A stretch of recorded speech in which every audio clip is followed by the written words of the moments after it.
So I'd like you to join me in a warm round of applause for Phil Pavey. He's a senior underwriter for G-Cube Insurance Services, Inc. Now, he's a man with more than 40 years' experience in the London insurance market, and it is fair to say that Phil is one of the most experienced cargo and energy underwriters in the market. And he's going to be talking to us specifically today about the future of renewable energy and the impact that that is going to have on the market. So please put your hands together to welcome Phil Pavey onto the stage.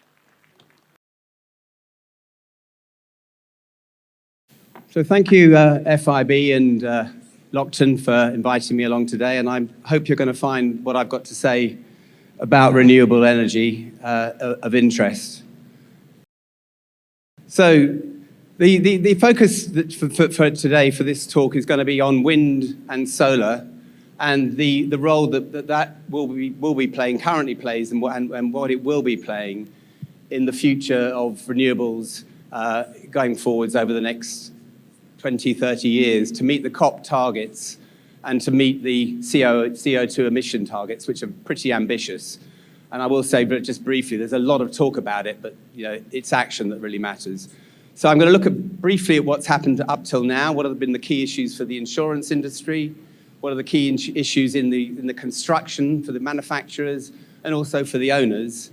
I'm going to look at supply chain and geopolitical issues. There's quite a lot to talk about. And then there'll be some slides on, obviously, what's going on here in Pakistan. And then I'll come up with some conclusions at the end, and I'll let you make your own mind up on that. So very briefly, who am I? So I'm Phil. As I was nicely introduced at the beginning, I'm an underwriter at G-Cube in London.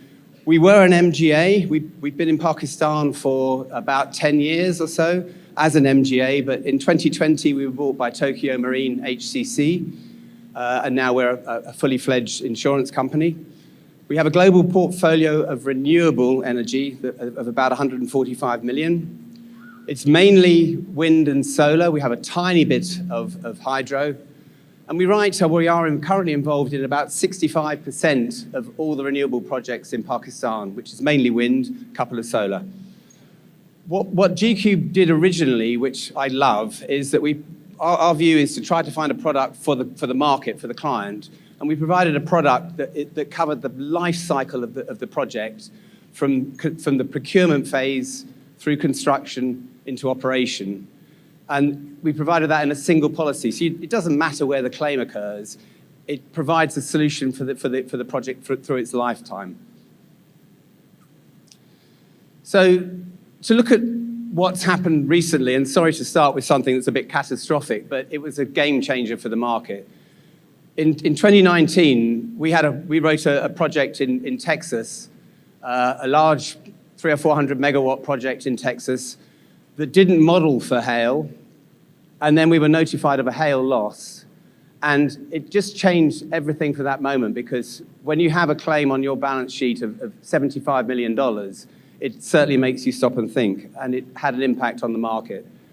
Unfortunately, that just wasn't where it stopped.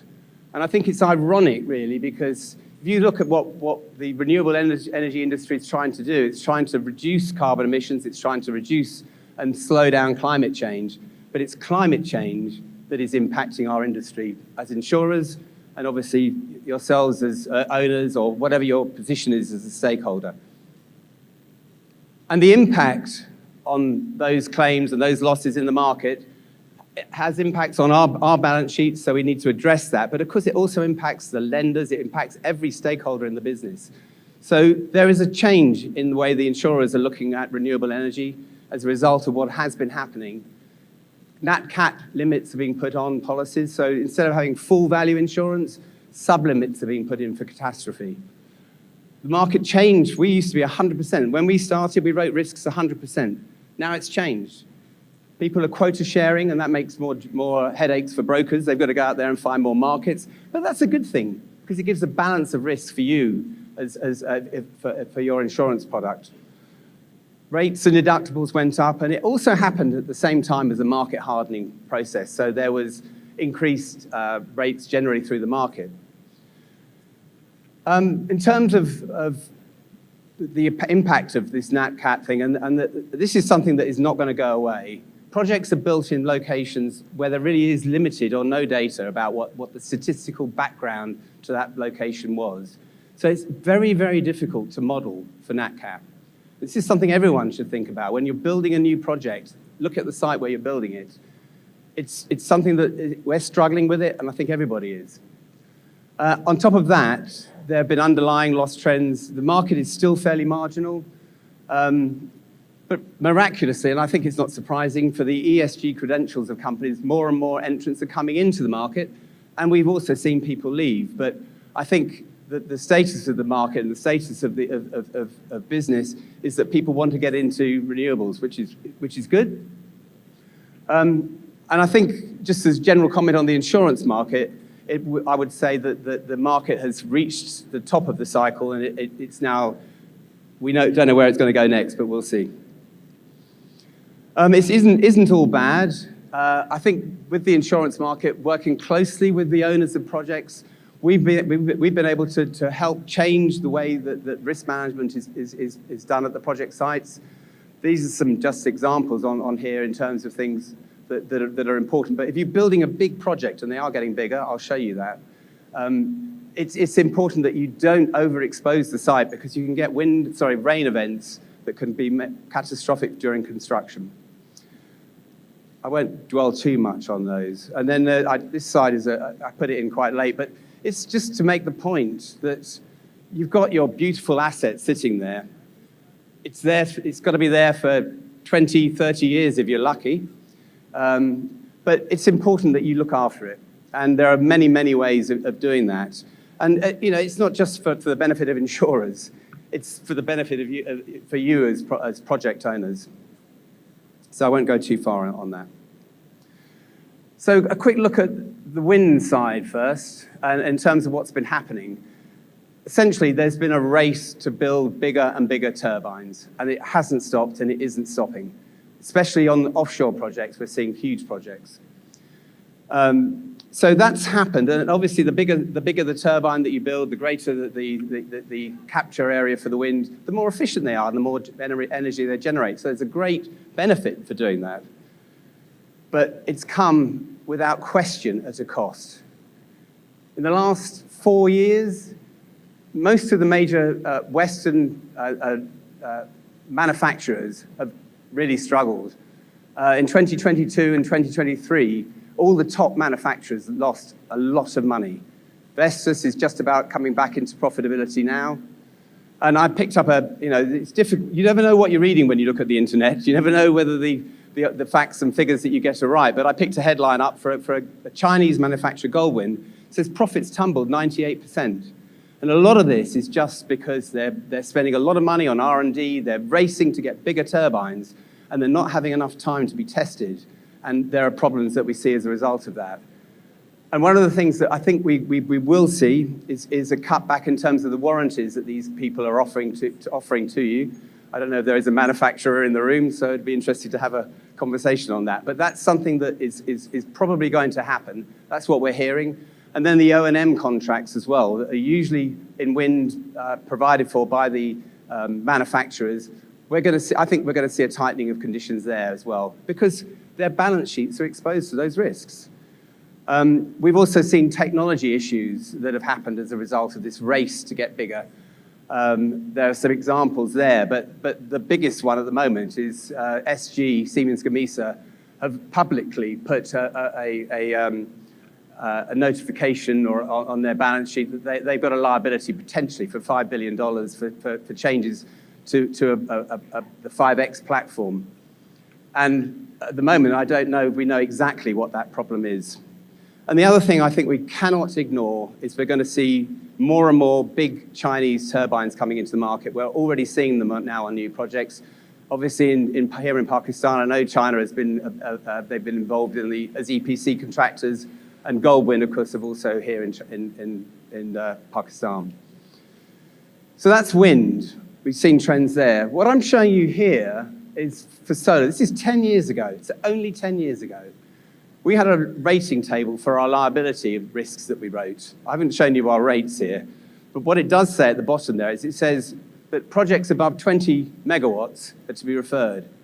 A 20 megawatt project is almost, it's like it's bigger than you put in your house, but it's nothing today. Where things have moved today is we're going to gigawatt-sized projects. And I've got a colleague of mine just to put the Bin Rashid Al Maktoum solar park in Dubai over the top of Karachi, just to give you an idea of the size of these projects now. They are not small, and we're seeing more and more, and it's going to happen.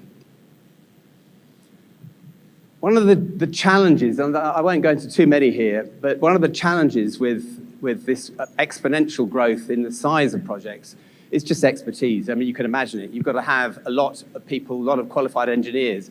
There just aren't enough out there. And we've seen projects being built just to meet deadlines or to get tax credits, particularly in the States, for example, where they haven't really focused too much on quality, and engineers are being taken up having to remedy the projects themselves. So there's an engineering deficit. In terms of general sort of observation about the renewable energy sphere, I think it's incredible that it's probably the only capital project example of capital projects where there is no cost overrun. An EPC contracts to build your project at a price, and you get it at that price. It might not happen on day one. It might not make the original projected COD, but it happens. That goes back to the earlier slide in terms of financial constraints on the EPCs themselves, who are often the OEMs. Obsolescence is another issue. I just don't think these projects are built for 20 or 30 years. We see claims for machinery breakdown after 7 years, 6 years. That's not what should be happening here. You've got unreliability of energy supply in terms of fossil fuels. So when you've got your wind project, you don't know when the wind's going to blow. Here, you probably know when the sun's going to shine. But it's not reliable as traditional fossil fuel energy is. And then we've got grid curtailment. And we know it happens here, but it happens everywhere. I mean, there's an article there in the UK. We're talking billions of pounds that has been spent, or wasted, if you like, on energy that would have been provided by renewable wind that just isn't making it to the grid. And it happens everywhere. It's happening all over the world. I'm painting a picture of doom here, aren't I, really? And then there's the issue of supply chain. Again, many of these manufacturers are not based in the countries where they're being built. So you've got raw materials that are very dependent on Russia and China. And there's who knows what may happen going forwards. We do know what's happened in Russia. Impacts of sanctions can have a massive impact on your supply chain. And then, of course, we have the difficult situation at the moment in Gaza, but it's had an impact on the Suez Canal. There was a British vessel that was sunk recently. And this is all going to have a big impact on supply chains. And that's just an example of one thing that can happen. It's an uncertain world. And then recent history, again, I think it's just heightened concerns about energy security. For once, for the first time in many, many years, there's a potential move from globalized to deglobalized economies. And there is a lot of talk about green energy. I'm going to talk about that in a second. And also for best solutions. Best is, well, I'll show you in a second. Just very quickly, Pakistan. At the moment, you've got tremendous resources for renewables, but 6.5% of your energy mix comes from wind and solar. Obviously, hydro is quite important. So currently, a third, apparently, according to the numbers that I've got, comes from renewable energy. I mentioned it just before in terms of challenges here, but yes, grid curtailment. You've also had great projects built, but no grid connections. And I understand there was a reverse auction for solar, for 10 gigawatts of solar in 2022, and there were no bidders. And I think the background behind that is just uncertainty about the political situation, whether or not we could get investors in here. And then I think this was mentioned last night, actually, by the comedian. I think he did my slide on this in terms of what's going on here. But yeah, in terms of the country issues, high costs of fuel, you've got the exchange rate issues, dependent on imported energy, a number of issues that are going on. I'm just showing you this one slide here for Pakistan. I'll come back to another one later in the presentation. So quick summary to where we've got to. I've been painting doom and gloom, but insurers' situation is marginal for renewable energy insurers, and I can That's not just us, that's going on in the industry.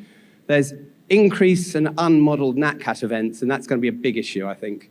OEM balance sheets have been stressed, weaker OEM warranties, unstable grids, unstable and unsuitable supply chains.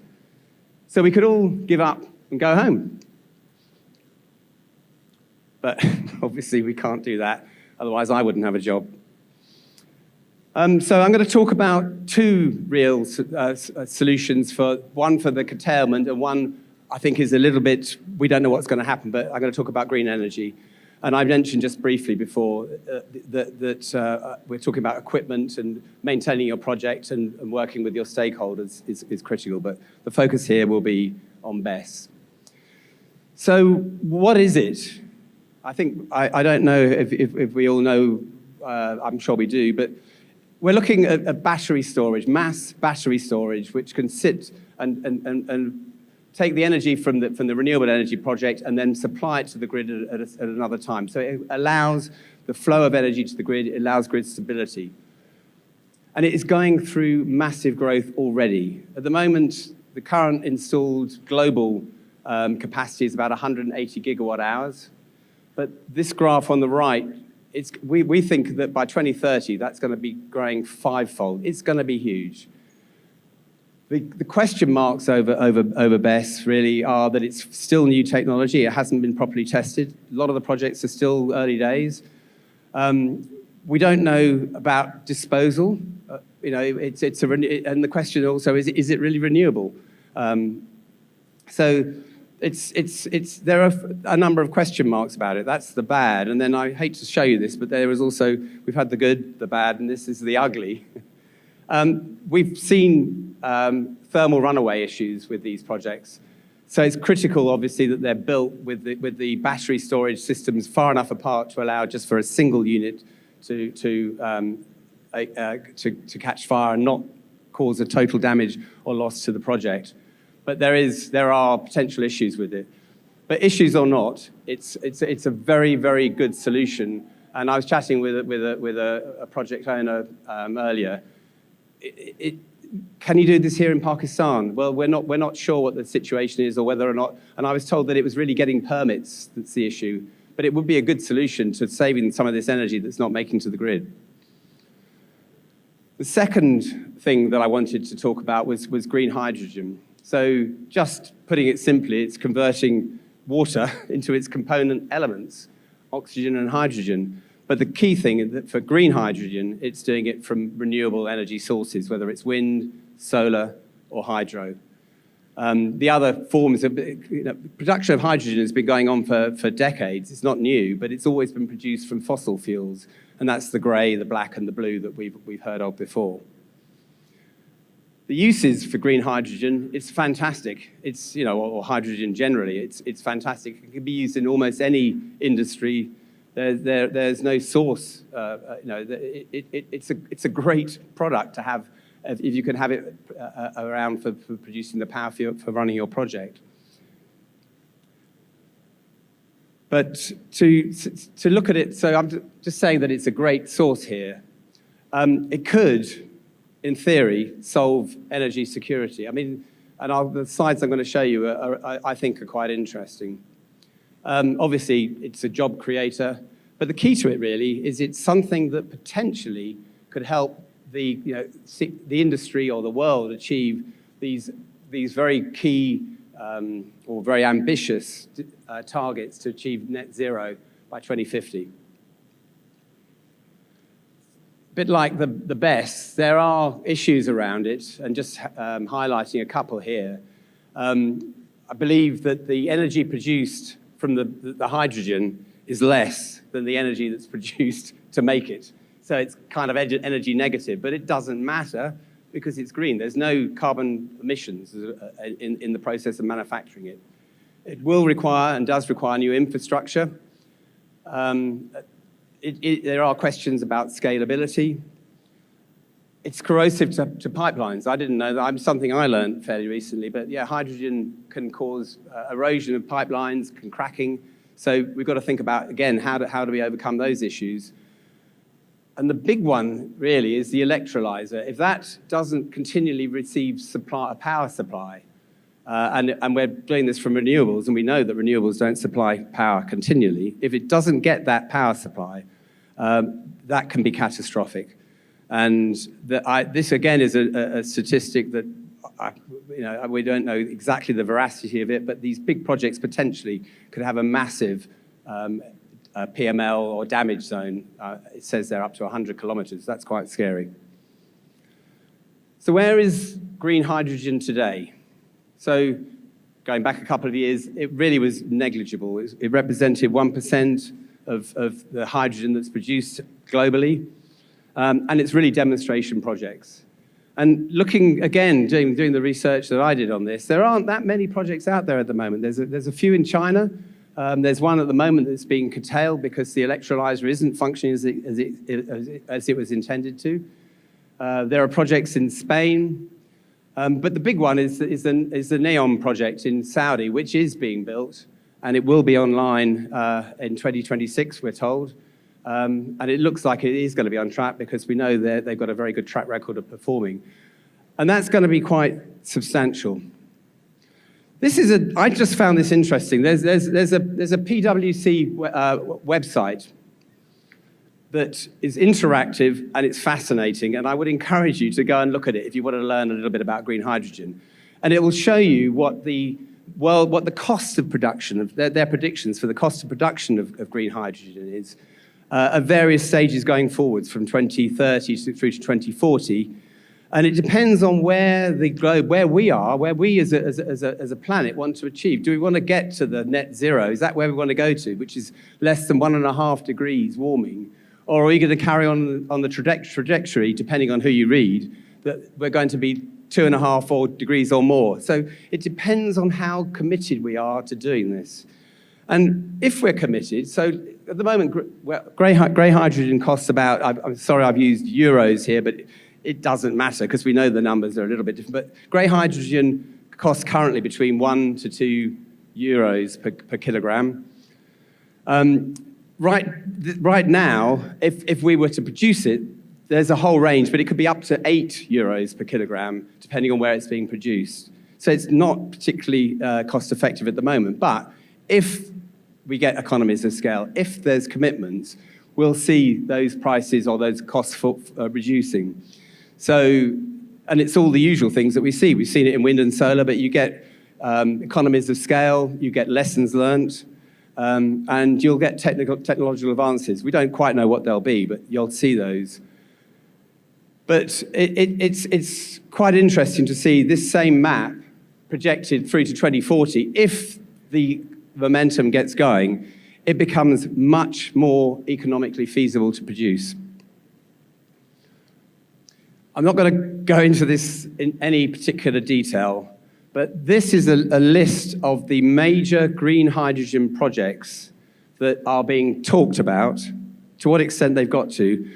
And on the left-hand side is the NEOM project that I mentioned earlier. These projects are multiples, and the numbers are mind-boggling in terms of the size of these projects that they're going to be built. And I think the point to say here is, what do those numbers mean from there? It's enormous. So just to look at that line there, it says to achieve 1.5% degree centigrade scenario by 2050. In other words, going from 1%, which it was in 21, to achieve the numbers that are required to get to the less than 1.5 degrees centigrade. That's a 6,000% increase in production. It's just astronomical. And the wind and solar that would need to be constructed to do it is more than has already been built. So they would need to do what we've got already and do it again. It looks, again, the numbers, you can talk around the numbers, but 400 gigawatts of wind and solar to build these projects. And looking at over $1 trillion in terms of construction costs. It's huge. So it's very ambitious. Going back to the PwC publication I mentioned again there, their views are that there'll be moderate growth till 2030. It's going to accelerate. and demand will increase, and costs will go down as a result of demand. Just wanted to mention this because it's a long way out there. It's not science fiction. There are 2 projects, one in the States and one in the UK, and they seem to be on a bit of a race, but they have proved the concept. They can generate power through fusion. They could make more energy through fusion than they take to put in there. So it's out there, but it's a long way away. And I just have this hunch that if this is successful, then it will actually do away with the need for any of the other renewable energies that we talk about. So going back to Pakistan, the potential here is amazing. At the moment, you've got about 1.5 gigawatts of wind, maybe 2. Someone mentioned to me the wind corridor here there's enough space to bring that up to 50 gigawatts. So the potential is huge. So the current published intention here in Pakistan is to add another 14 gigawatts of wind and solar over the next 10 years. Hydropower, obviously, is a great source of energy here, so 13 gigawatts of hydro. The target is to reduce greenhouse gas emissions by 50% by 2030 and get to 60% rather than the 33% from renewables. It's all achievable. And that's what the energy mix would look like if that were the occasion. But the big question is, will there be a nice big green hydrogen project in the port of Karachi? I don't know. So getting to the end of what I was looking at, I think in conclusion, there are a lot of issues. There's been a lot of growth pains. There's been a lot of issues around the massive increase in size of the turbines and the increase in size of the wind projects. But it's not going to stop. So I think green hydrogen, I think it's going to be talked about. We're all going to hear a lot more about it. We're going to see more pilot projects. It may take off, but without a doubt, I think wind and solar will go ahead at a pace. BESS is definitely going to expand. I think it's just too necessary, and there isn't a better solution for providing energy storage between the projects and the grids. And fusion, well, we don't know. It could be the white knight. But it's a long way away. So for now, we're going to be stuck with what we've got, and it's not bad. Without it, but there is a but here, I think. Without government support, it's not going to happen. It's governments that are having the meetings. We had COP28 recently in Qatar. There's a lot of talk there. Talk is easy. Talk is cheap. It's getting commitments from governments that's going to make this change. And I think we often find ourselves, I'm an insurer, I'm often in arguments with our hosts. It can be adversarial, but actually we're all stakeholders in this. We really are. And you need a sustainable insurance market. You need sustainable manufacturers. If you haven't got manufacturers that can produce it, they're going to go out of business. So you negotiate some hard prices for the EPC contracts, but we're partners here. Somehow we've got to find a way that we all respect each other's roles in this, and we all work together. So I think it is important to remember, I've just said it, that we're all in this together. So thank you very much.